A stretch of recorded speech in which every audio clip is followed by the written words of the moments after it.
Hello everyone, welcome to a new chess video. Welcome to the Belgrade Gambit. A gambit that's gonna blow your mind. It's a gambit we've never brought to the channel, okay? And you're gonna love it, I'm absolutely sure. Pay attention to this. When can we play the Belgrade Gambit? Well, whenever they play the double king's pawn. Why? Because now we'll play knight f3. They'll respond with knight to knight c6. Notice that this is the most common thing in chess. I'm sure all of you have played this position thousands of times. And then the Belgrade Gambit comes after the wonderful move knight c3. If I ask you what move this is, what opening this is, almost all of y'all will be able to tell me it's the four knights opening. Why? Because it's usually met with knight to knight f6. And we're in the four knights opening. So pay attention. This opening, I don't know if you remember, but I made a video where we saw it was the most successful opening of all 2024. There was no other opening with a higher success rate. However, we're going to tweak it a bit and introduce the Belgrade Gambit, which is about, after the four knights opening, playing this wonderful d4, which I honestly thought wasn't so powerful until I studied it thoroughly, and I was left perplexed seeing the results. I know with all my heart that, excuse me, that you're going to love it, because I know you. It's going to allow you to win quickly, safely. It's easy to memorize, so this video meets all the requirements to be a total success. Pay attention to this Belgrade Gambit. What's the most common response here? Well, without a doubt, pay attention to this. It's capturing this pawn. Why? Because if they don't capture this pawn, the threats are multiple. Now we're threatening to capture this pawn here. Notice that we have it defended by the knight, so they couldn't recapture it. And besides, defending it wouldn't be the best option either, because they'd let us gain a lot of initiative. Notice that if they come here, we could keep attacking. They'd have to come here, we could even exchange the double pawns. It's obvious that here the best move this knight is here, after the Belgrade Gambit, is to capture this pawn. Why do I love, and I'm telling you the truth, I love this gambit? Because the moves for the black pieces are practically forced. If they play something different, like for example here, other than taking, we're better off. That's why it limits our study and benefits us greatly to learn the lines. Why? Because they have to capture no matter what. Okay? And then how are we going to continue? Let's see, chess teacher. I imagine if we play a gambit, you already know what a gambit is. We're not going to recapture here, because a gambit is giving a pawn to the opponent in exchange for having much more attack and much more initiative. Well, obviously taking here would seem like a Sicilian type line, but without the pawn here, like a Scotch. We don't want that, okay? We want to move this knight to this square right here. What do you think? It already sounds aggressive, doesn't it? Then here, several questions already arise, right? What will black do? Well then, let's analyze it without any problem at all. Surely you're all thinking of two moves, and one already seems better than the other, right? For example, capturing this knight seems like the bad option. Why does it seem like the bad option? Because after the recapture, notice that this knight would have to move and would be left in a very passive position. After the recapture of queen takes d4, notice that our position's a real bargain. Both bishops can come out beautifully, while the opponents can't come out. Not just one, but neither of the two. This queen is in the center of the board, very active, and can't be easily driven away. Besides, our knight on f3 is infinitely better than the one on e7. And if that weren't enough, notice that we can castle on the next move once we move the bishop, while black has to move the knight, move the bishop, and then castle. Therefore, we already rule out from the start that taking that pawn is a good move, right? Let's say taking that knight. When we play here, taking this knight seems like a bad idea, right? Because after pawn takes pawn, we would be left in a much better position. So what is the idea that undoubtedly seems much better? Well, there's no doubt at all that it's knight takes pawn. Notice one thing. With this knight, we are defending the pawn attacked by the knight, right? By moving the knight, we are giving away this pawn. And you'll tell me, chess teacher, it's not the first pawn you've given away, huh? You give away the first one, and now you give away the second one. What's happening to you? Are you called crazy? Well, if you're subscribers to the channel, it goes without saying that yes, After giving away 2 pawns, we're going to play bishop c4. A very, very interesting move. It's true, we're taking advantage of the fact that our opponent has 2 extra pawns to gain the initiative. What is the idea behind bishop c4? Look, what we want to play now is, besides attacking this point with great force, notice that at some point we could jump in with the knight, we could come in with the queen, okay? Now, what we're threatening is this right here, queen e2, and it seems like a brutal threat. Why? Because this knight would be brutally pinned and wouldn't be able to move. This knight is the one that prevents us from coming in, for example, with the knight through here, right? So now, queen e2 is a brutal threat. But of course, many will realize, and let's see, this knight here is fine. Actually, it's not very well placed because it's undefended, but it has several squares to take cover, right? Would this square seem guardable? Well, it would seem like a somewhat weak square because we'd come in with the bishop here, putting on brutal pressure. I think he'd get into more trouble here than he's already in, and on top of that, we could also come here later. It seems the best option is to play knight to c5. Look at these 2 beautiful knights here. I don't know if you can see them well. All right, what do we have to do when they move the knight away? It really doesn't matter much to us where they move it, right? If they move it here, well, we'll just move the bishop away. We don't really care much. The only thing is that here, all they're doing is blocking themselves even more without developing their pieces, right? That's why c5 seems like a much better option. And at some point, if we play queen to e2, they can always go back to e6, and it seems they're much safer here with 2 extra pawns. Let's not forget that, okay? Well then, what should we do when they play this knight to c5? Well, our plan is the same. That's why I always tell you, it's much more important to remember the plan than the exact moves, because otherwise, your opponent will play a weird move, and you won't remember the plan. The plan is to place the bishop here, attacking the queen, and there are several options here. Mainly, there are 2 primary options. The first one, you need to know how to react if they play f6. And here, sorry, black has already lost. Now I'll show you how to punish it, because it's very, very simple. Notice that the king has opened up a diagonal that's way too dangerous, right? So we should simply take advantage of it with the queen. So we let the queen through by moving the knight. Look at that, see? We just have to remember the concepts. Do I want to enter with the queen because it's weakened? Well, I move the knight, which is the piece in my way, and that's it. No matter how much they take the bishop, we don't care because the plan is the same. We come in to give check with the queen. Notice how we enter and the king can't move and there's no piece that can block. They can only come here after knight takes. Notice that when they take the knight, we don't even want to take the rook, because taking this pawn would already be a real checkmate since the king can't go anywhere. This square is protected by the knight. But you'll tell me, yeah, great, chess teacher, all this if he plays f6. But what happens if he doesn't play f6? Well, pay attention, because the move makes even more sense if they don't play f6, which is actually what happened in the game. Look, it was like this, right? I'm not missing anything, am I? Now it's perfect. When we make this move here, attacking the queen, in the game, knight to e7 was played, a move that makes even more sense. You mustn't forget one thing. Our opponent is up 2 pawns. That means we shouldn't stop attacking. If we get careless and our opponent manages to defend well, he'll simply have won the game, because he'll be up 2 pawns and reach a winning endgame. So what we have to do is take advantage of that attacking edge I'm telling you about, because if you use it, you'll win many games. Now, punishing this knight to e7 is a simple task. You just have to know how to do it. First of all, what we'll do is jump in with the other knight and look at these 2 knights here in the center of the board. Accompanied by our 2 bishops, we're going to launch a brutal attack. Do you notice the pawns were down now? Well, no! The ones who feel the squeeze are them, just the black pieces. Because we have 4 pieces. All 4 minor pieces launched into the attack, and this is already too easy to determine. Whatever they do, we'll have plenty of combinations that you'll have to think about, of course, in your games. However, I'll show them to you in case you don't want to think, because they're very simple if you know them. Notice that here, the best move in the position is knight e6. Why? Because it blocks the diagonal of this powerful bishop, right?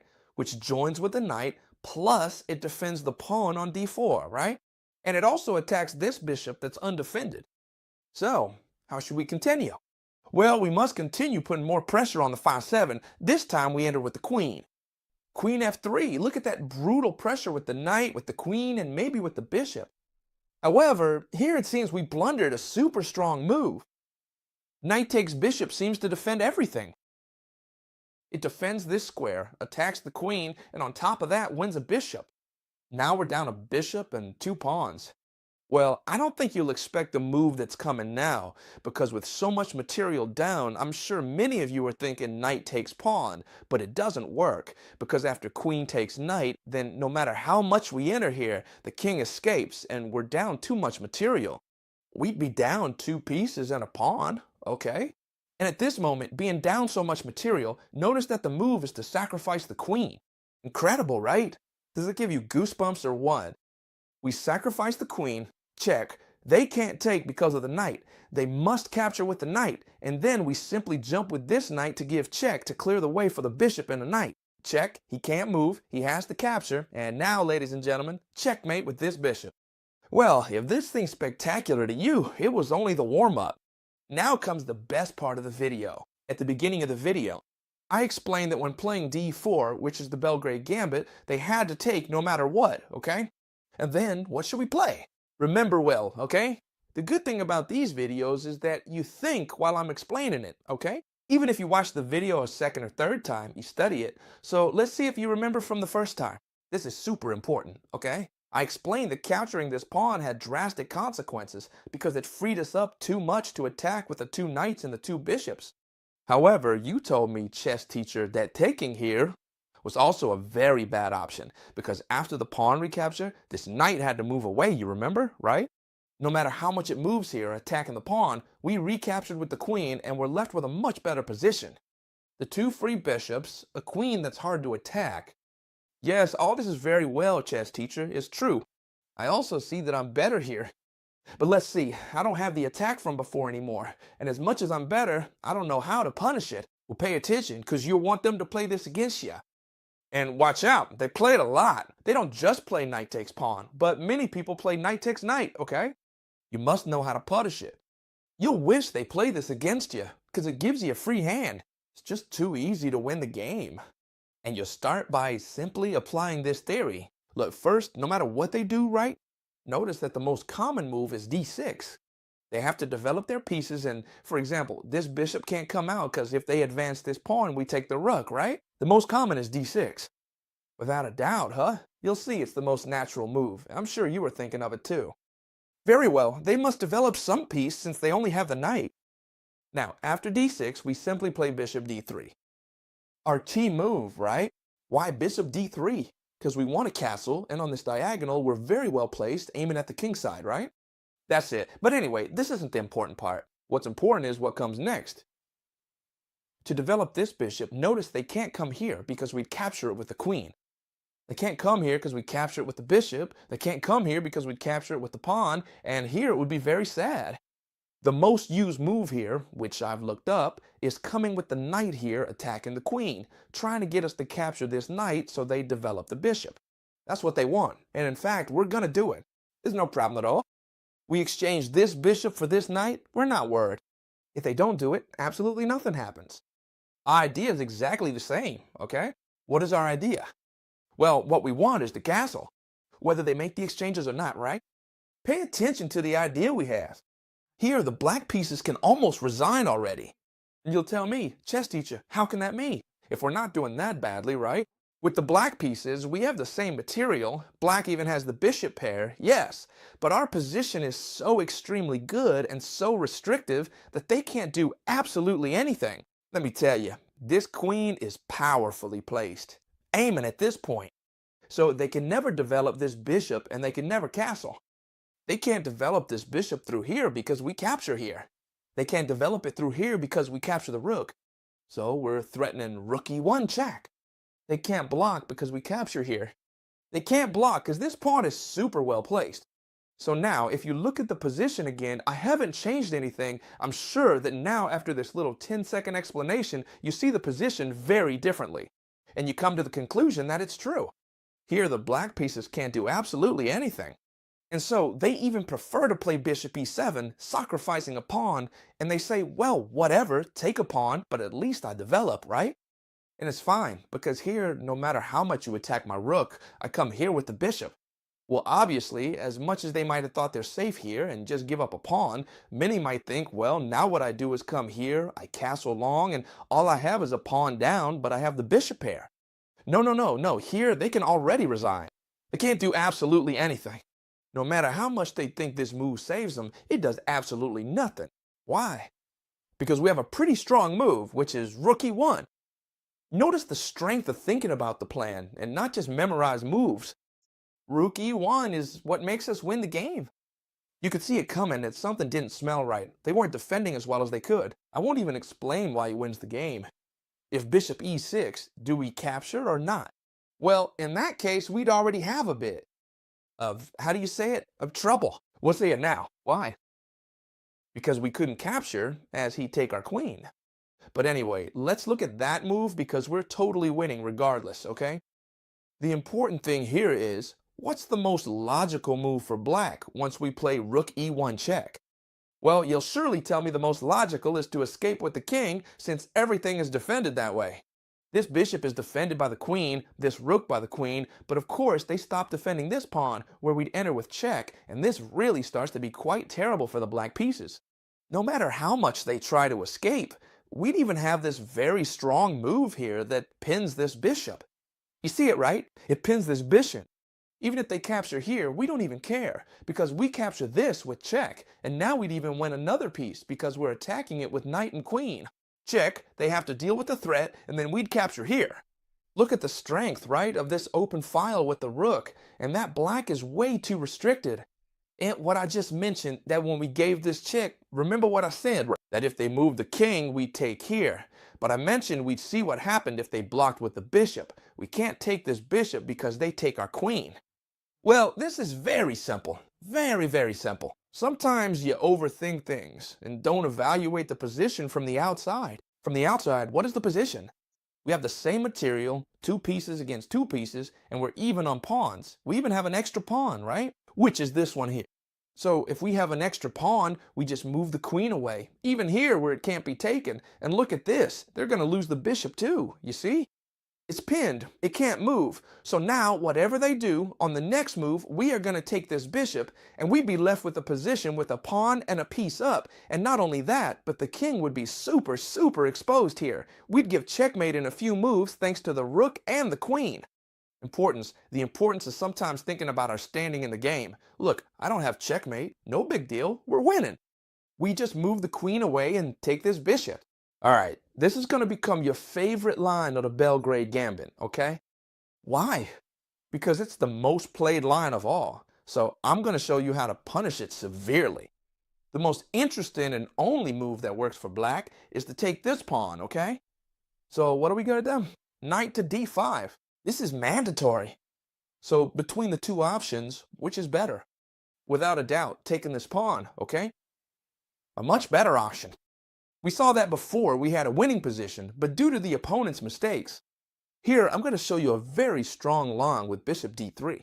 It's a very strong line because, look, these two moves are what 90% of people do. Why?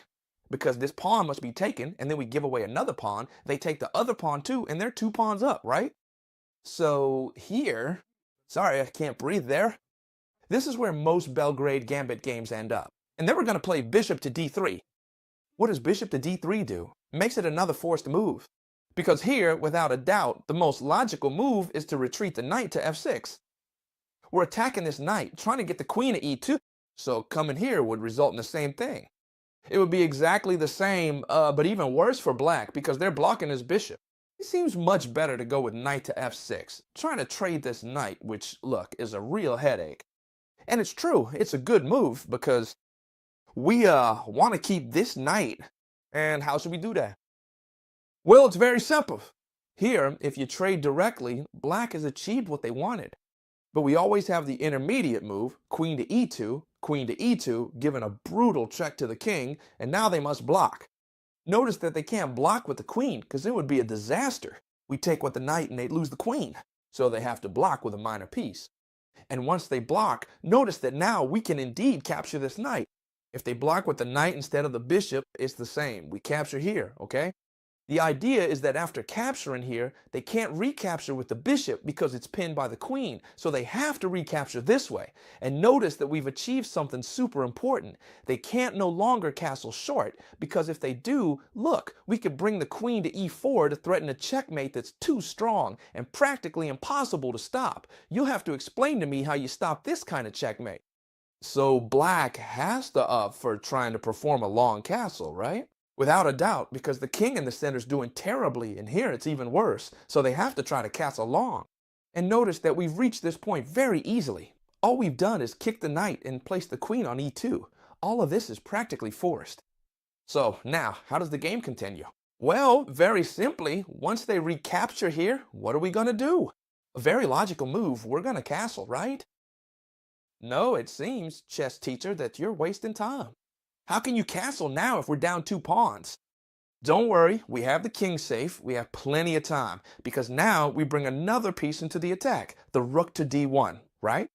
So how can the black pieces continue their development? The most logical move would be to move the pawn to develop this bishop, right? Hyperlogical move, right? They must move this pawn because they must move this bishop. And if I tell you now, after rook to d1, look at that strong pressure on the king. What development move would be best to defend against all this attack from the white pieces? I'm sure you tell me the best is bishop to e6, and it seems like the best, yes, but, well, we have an attack plan that's too strong. Whatever they do, we're just going to keep pressing. Now, we're going to place this bishop, even though we've already moved it once, we're going to move it again to put a lot of pressure on this knight. And now we're threatening a threat that's too strong, that the opponent can't stop. We're threatening bishop takes knight and doubling pawns. If we achieve that, for example, if they kick us here, look, we'd be opening up the king side, the center, and the queen side. The king would never be safe. That's why they can't do absolutely anything. If they try to get out of the pin, well, rather, not the pin, but placing the queen to recapture with the queen, notice that this pawn is hanging, and we could go in with knight takes d4, putting on a lot of pressure. It's true that right now nothing's happening. They don't have to capture. And if they do, they can capture with the pawn. Absolutely nothing happens. However, the force is already too great. We're threatening here. We're threatening here. Our opponent, no matter what they do, is going to end up losing. For example, we don't care at all. We want to take this knight no matter what they do. If they castle long, just to say something, exactly the same if they kick the bishop, whatever they do. Whatever they do, we're going to capture this knight. With the knight? Row! With the bishop. Why? Because if we capture with the knight, they would attack our bishop. And what we want is to play our turn again without anything being attacked. Notice they've opened this line. We go in with the queen. Check. And not only that, but the only move is they have to move the king here. We jump in with the knight defended by the queen. Check. They're going to have to move, forced move here, and now we'd simply go in with checkmate. This is just a consequence of us attacking non-stop and not letting our opponent breathe. The king ended up in mate here, but it could just as easily have ended with mate in the center or with mate here. That's the good thing about this Belgrade gambit. We leave the king with no options to defend himself. That's why it's so powerful. Watch out. You must know this. It's very simple, however. If they do it to you and you haven't learned it, you're gonna suffer. All right? Now, after this Belgrade gambit move, we're talking about this in the video, in case there's anyone clueless who doesn't get what's going on, huh? We're talking the whole video about this gambit. What happens, chess teacher? If here, instead of playing one of the two options you told me, what were the two options you told me? Capture this pawn or capture this knight? I run into a coward who, sorry for the word, doesn't want to take here or take here, but plays bishop e7. It's fine. Nothing's happening here. I have an extra pawn. I'll stay sheltered here. I want to castle fast before you attack me. You scare me. Relax. I'm going to show you how to destroy this opponent because it's very simple. And you only have to remember the following. First, we'll start with bishop c4. You should know that, for example, this pawn, whenever you want, you can win it back. If you're scared, oh, I'm a pawn down, oh, I'm a pawn down, well, relax. Knight takes pawn. Notice we also have the queen. Whenever you want, you can win back this pawn. Don't worry about them taking this pawn here. We don't care too much, all right? For example, after bishop c4, what move could they make? Well, the most logical thing is if they've done this is to castle fast and not have problems, right? Well, it's fine. They castle, we do too. But not because they castled, but because our plan is this. Castle to place the rook on e1. You remember, right? If they take this pawn, it doesn't matter. Are you 2 pawns down? Yes, but we already know how to live with being 2 pawns down because we know how to attack. If they don't capture that pawn, even better. We have a very similar attack, and besides, we have more material, right? Rook 1, no grabov. It's true that to avoid losing time here, they might come here trying to gain a tempo by kicking out our bishop. What should you do? Come here? Come here? No, I recommend bishop f4. Here, we're hanging this bishop, and we don't care if they capture or not. Why? Because if they fall for the trap, perfect. Well, it's not a trap, but we'd simply be much better off if they capture, right? But if they didn't capture, it's fine, because bishop f4 is a perfectly valid move. We have this super strong knight attack in here along with the bishop. We can win back this pawn. We have a great position. Whether they take it or not, but chess teacher, what happens if they take? Because most people will see that if they come here, it's to kick this bishop. We play bishop f4. Why are you hanging this bishop? Don't give me that. Well, this is very simple because we're coming in with too much force through here. And you'll tell me, look, chess teacher, they've taken 2 pawns and a bishop. Did you do all this to take 1 measly pawn? It's not a measly pawn. Look, they have to move the queen because it's protected by the knight. And when they move the queen, now we come in with the other knight. That's another plot. Doubt it? And why is this move so very strong? Because now we're threatening this bishop with the knight and the rook. And besides the queen, it's only defended by this knight. This knight that we're now putting brutal pressure on with knight takes d4. So this knight can't do anything anymore to keep defending this bishop right here. If they take here, simply, look, I'll show you. Rook takes bishop and we win the queen. This queen has nowhere to go. That's why you can't capture this knight, right? So what other options would they have? Well, simply if they try to play, for example, d6 to try to escape, this is very, very simple. You should continue by capturing this knight since it's the piece that's bothering us. And now they have 2 options, right? Capture with the pawn, capture with the queen, both a disaster. If they capture with the queen, knight takes bishop, check, and we take the queen, right? And they're completely lost because on top of that, they lose the queen. But what happens if they take with the pawn?